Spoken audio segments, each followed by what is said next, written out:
you might have to change the culture and context of conflict. And in order to do that, you have to understand what is your culture in terms of conflict. So think about how you as a supervisor or manager actually handle and manage conflict. Is it something you put on your bottom of the pile on the desk and think, I'll deal with it later and maybe it will go away? And it's okay if you do, because a lot of people do that. But what you really need to do is you need to address it. So how would you like the culture to be? And how do you accomplish this? You have to think about those. So strategy number 2 is, there again, listen actively, empathetically, and responsively. Encourage others on your team to follow suit. It helps you get to the heart of conflict. There are a lot of different techniques to do this. One of the things that I have always tried to do with my teams is when one person is speaking, no one else is speaking. So you're actually listening to what that person says. One of the things I always try to do with a team, when you go into a team meeting, you put the cell phone away. In fact, I don't even like to see the cell phone. And I try not to hold, meetings that are too long, but if we have an hour meeting, that means, yes, an hour without your cell phone. The only way I'll allow a cell phone into the meeting area is if you're expecting, an important call from, your child's school or something like that. But an hour, if that's what I'm demanding, that's what needs to happen. Very rarely do I take a cell phone into a meeting. I have that marked on my calendar. The people who want to know where I am, they have that on my calendar. They see I'm in a meeting. Interesting enough, we've become so attached to our cell phones that we're afraid to leave them. Well, what did people do, years, not even years ago, but if you look about 10 years ago, which is not that far away, there weren't a lot of cell phones. You had pagers, but, if a school needed to get to you because of your child, they usually left a message at the front desk, or they got an admin or a secretary to go find you, is how it happened. There wasn't instant. So, unless you're experiencing some kind of drama in your life, surgery or something like that of a loved one, then you don't need to have a cell phone, because our meeting's not going to be that long. Actually, a meeting, if you're listening 100%, will go a lot faster if everyone is listening versus worrying about their cell phone.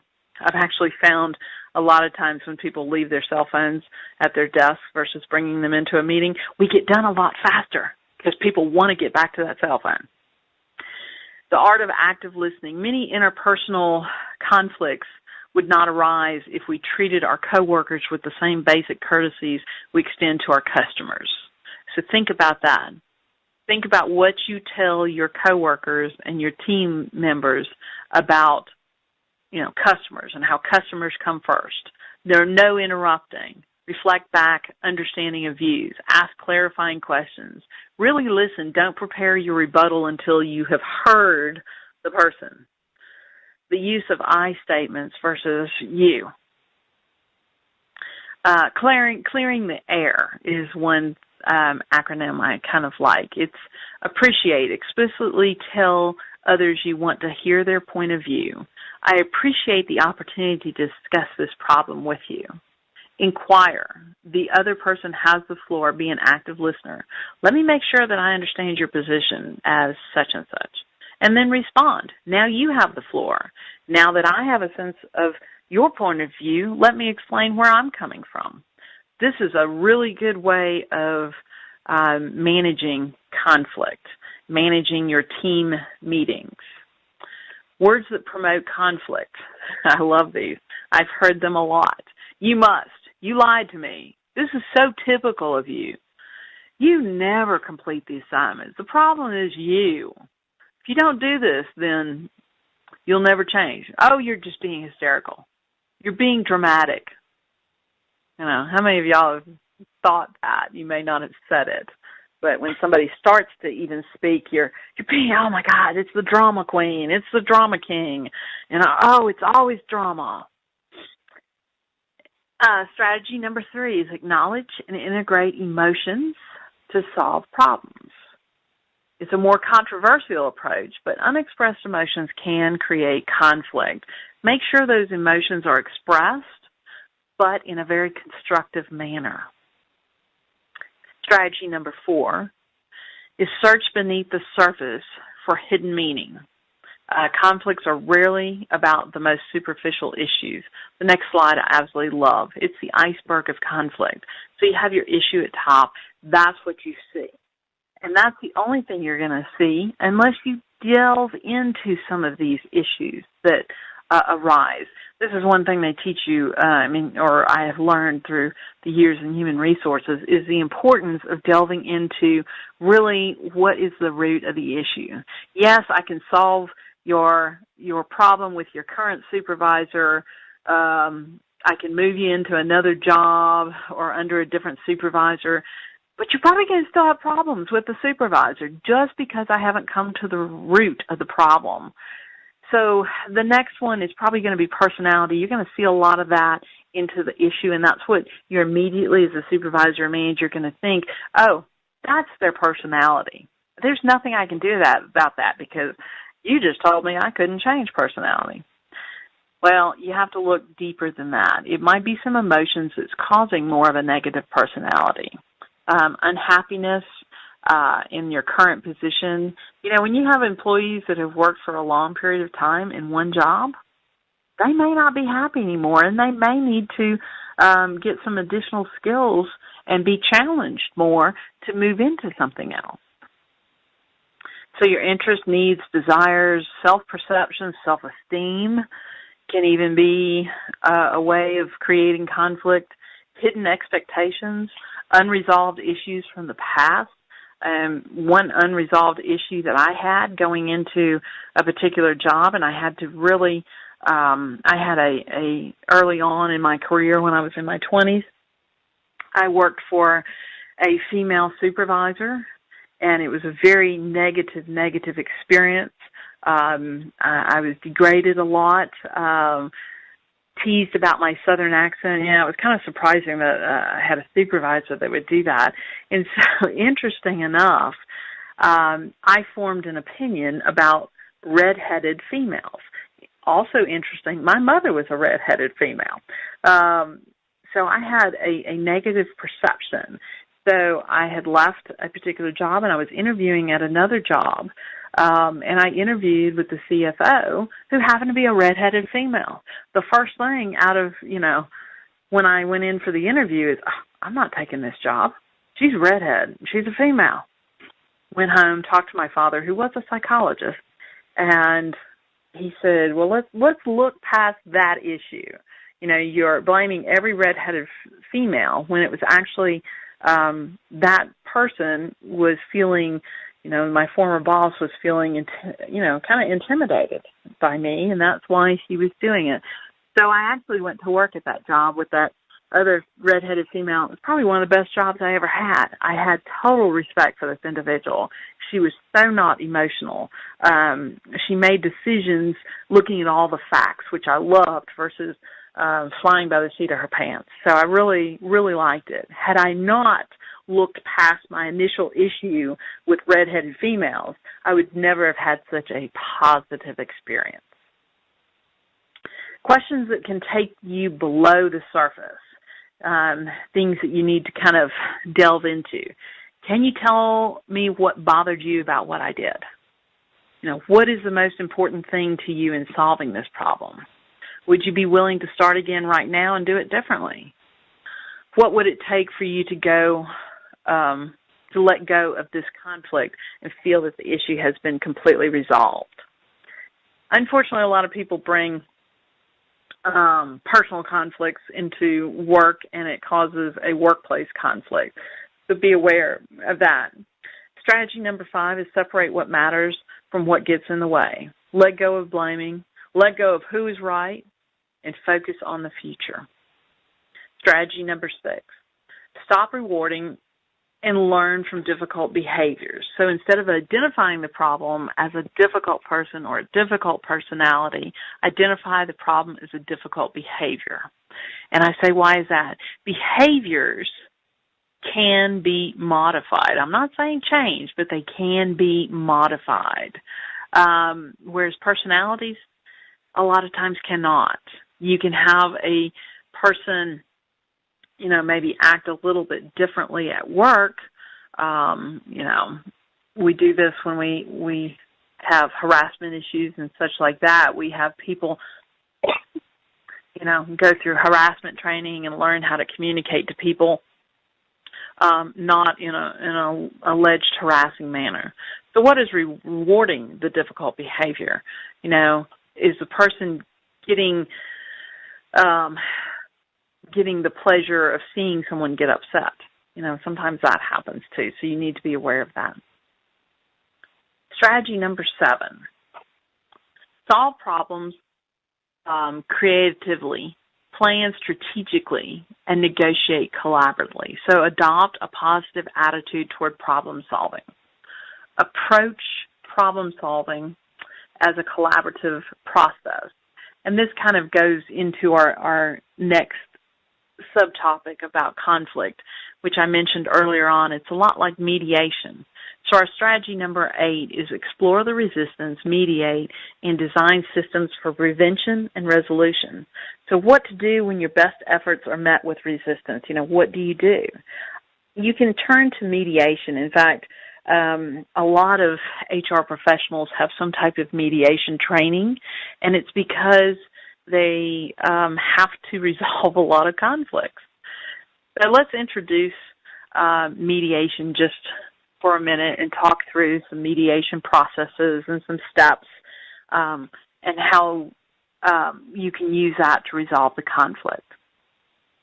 Usually mediation is a process involving a neutral third party who helps disputing parties find resolution or solutions to contested issues. It's an emerging field in the professional practice, and there are certain steps that you have to take in the mediation. A lot of times people don't even realize they're doing mediation, but if you're having problems with your employee, if you're a supervisor and having problems with a subordinate, who do you call? You call HR. What is HR? They set up a meeting, and they meet with both you and they meet with the other person, and most of the time they meet together. And so this is why it's really a mediation process. So dialogue is directly between the disputants about the specific issue to be resolved. Some of the cardinal rules is stay in the process. There's no walkaways. In other words, you can't get mad, throw your paper across the room and leave. There's no one-sided solutions, no power plays involved. Usually mediation is held, there are preliminary meetings that are held, and you hear each side of the story, explain the rules, define the problem, assess each person's willingness to resolve the conflict. You hold a 3-way meeting, encourage conciliation, be quiet, don't give advice or opinions. This is the mediator, should not give advice or opinions, because as a mediator, you want the participants to be speaking. You don't want to be speaking. You don't want to be using a command. You want to have a compromise with the parties. So you're there as a mediator to facilitate the discussion.